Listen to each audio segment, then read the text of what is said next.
Namaskar everyone. I wish all of you a happy International Women's Day. Zonal Anthropological Museum, Anthropological Survey of India, Southern Religions Center has initiated a virtual exhibition series under the title Object Speaks during this COVID period, and we have successfully completed 4 exhibitions till date. So I am very much delighted to introduce this month exhibition chapter that correlates with the International Women's Day. I would like to drag the quote of G.D. Anderson here. It is not about making women stronger. Women are already strong. It's about changing the way the world perceives that strength. Thank you very much. Namaskar. Namaskar and welcome to this month chapter of Object Speaks, a single object exhibition series organized by Zonal Anthropological Museum, Anthropological Survey of India, Southern Regional Center, Mysore.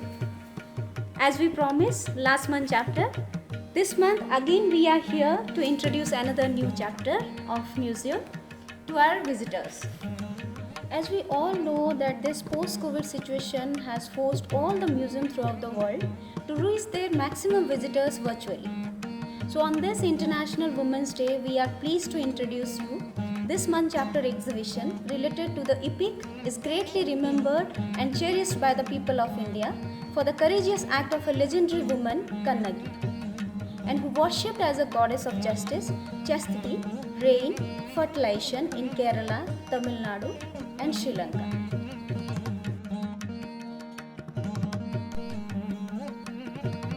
Shilambu, in Tamil and Malayali language, is an anklet worn and used in a variety of contexts on the Indian subcontinent. The word Shilambu is derived from the verb shilambal, meaning to make sound. Is an hollow anklet filled with beads that produce noise when the wearer moves or dances. It may be worn on the ankle or on the leg. When worn on the leg, it is termed as Kalsilambu in Tamil. In Tamil Nadu, a traditional dance called Kai Shilambu Attam is performed in temples during Aman festival, in which the dancer wear or hold Shilambu in their hands with make noise when shaken.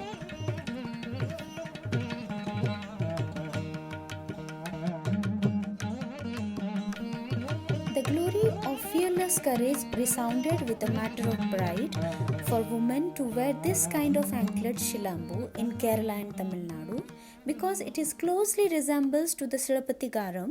The famous epic revolves around Kannagi, a legendary woman who set out to avenge the death of her husband sentenced by the Pandya king.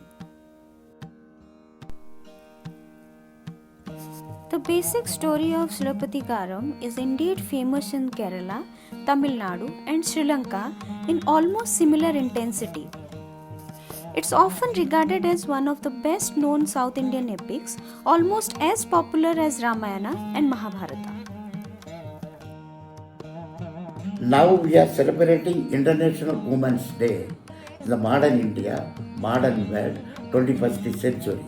But we think about the before 20th century before, the human not evolving.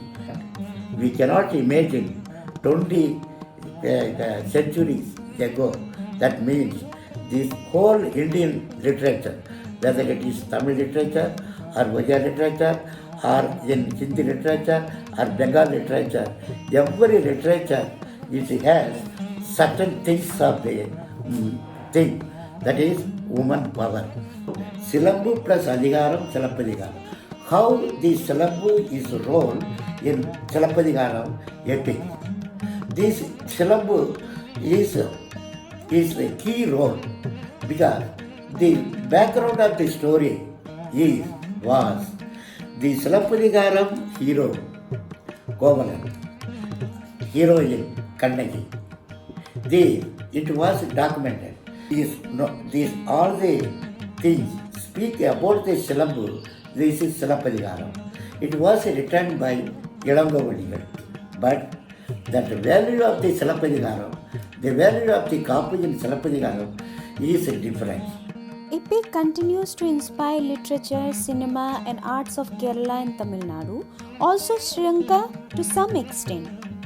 Movies on this subject were almost classic in respective languages. This ancient Silambu, which is deeply associated with the famous Tamil epic Sirupatikaram, became widely known among the people of India during 1988 and 89, when families of India in every Sunday at 11 am switching on their television to see Bharat Ek Khoj, a 53 episode series. Made for Doordarshan audience in the early days of common programming, the monumental dramatization of Sri Jawaharlal Nehru's The Discovery of India, directed by Shyam Benegal, remains the most ambitious adaptation of Indian history to ever appear in screen. In episode number 15 and 16, titled as Sangam, was dedicated to Sirupatikaram epic. ना सदासिन्नो सदासित् तदानीं नासिद्रजो no Vyoma परो यत्। इलंगो अडिगल के महाकाव्य शिलापतिकारम में कन्नगी और कोवलन एक बार बिछड़ने के बाद फिर से मिले और दोनों ने नए सिरे से जिंदगी शुरू करने का फैसला किया। वो पुहार शहर को छोड़कर मदुरई की ओर निकल पड़े। उनकी एकमात्र पूंजी थी कन्नगी के रत्न जड़े सुहाग के नुपुर। इसे बेचकर स्वर्ण मुद्राएं ले आइए, नए जीवन के शुभारंभ के लिए।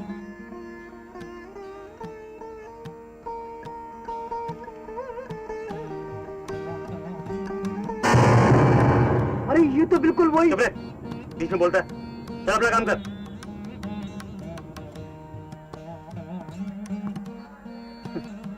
ये तो सचमुच रानियों के पहनने योग्य हैं।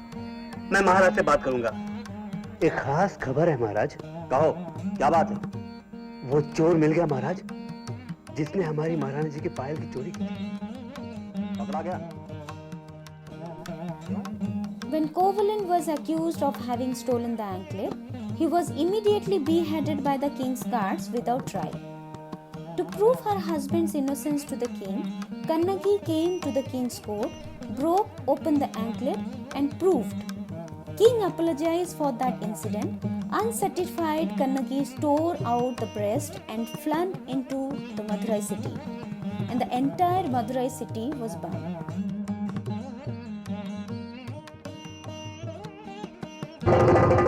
मैं इस नगर और इस राजा को मिटा कर रख दूंगी, भस्म कर दूंगी, राख कर दो। Another famous TV series named Upasana was broadcasted on Doordarshan in early 19s based on twin novels Sirupatikaram and Manimekalai.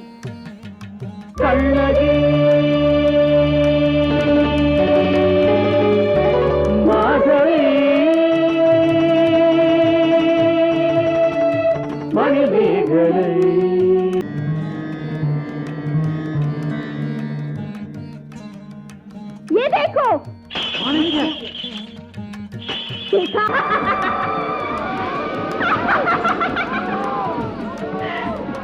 Shilambu is mainly used by the performers of Shilambuattam, a dance held in various temples during Navratri festival to appease female deities, as we already explained in our second chapter of Puthana.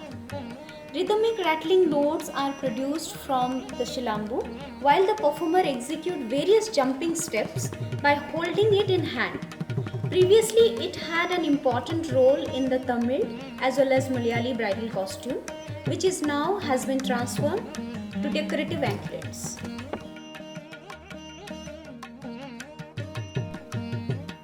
Kai Shilambuattam dance. This dance is performed in temples during the time of Aman festival or Navratri festival. The dance is in praise of all the female deities, the most performed being the powerful angry goddess, also known as Shakti, Kali or Durga. The dancers wear shilambu and hold silambus in their hands. It was due to this ornament that the dance got turned into Kai Shilambu Attam. The participants performed various stepping styles and jumps in course of this dance.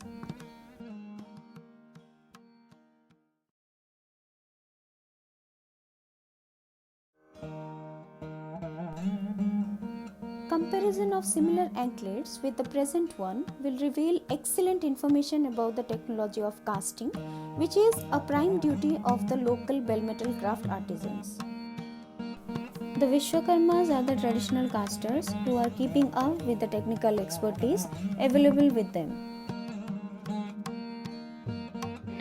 The Vishwakarma, an artisan community, migrated from Tamil Nadu to Kerala some 100 years back at the invitation of different rulers of Kerala.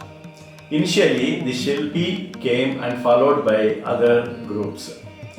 They claimed themselves as Vishwaramins or Vishwakarma Brahmins these days.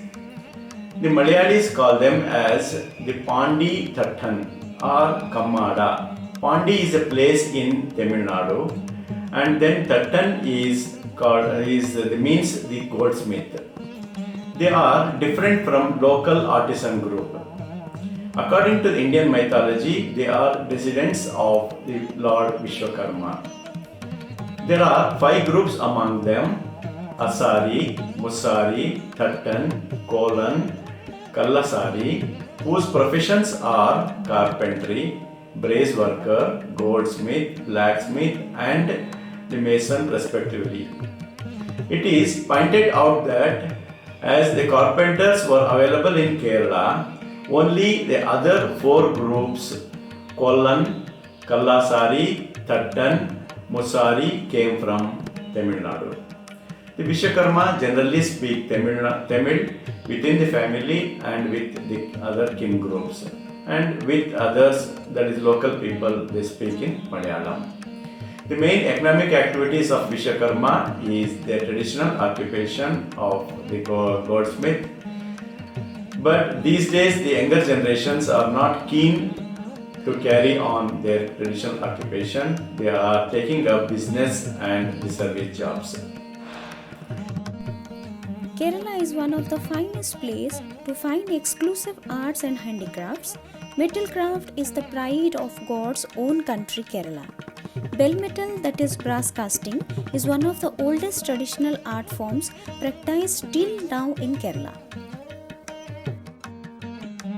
Shilambu is manufactured by the Vishwakarma and other local metalsmiths by following certain casting techniques. The process of making Shilambu begins with a mold, which is the exact and perfect replica of the piece of anklet. Then the mold is shaped according to the desired designs with the help of last wax casting process, which involves a number of steps. Like in wax technique, wax, purified termite earth, cow dung and wood powder are used as raw material to make the mold of the desired anklet. The model is then heated to get the mold, which is then filled with the molten metal.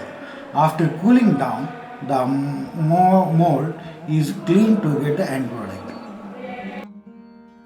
Artisan keeps the requirements of the process like raw materials, tools near to him.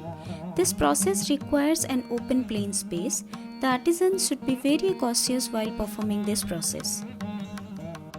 In other hollow casting method, the model made is initiated by a wooden round stick as a base.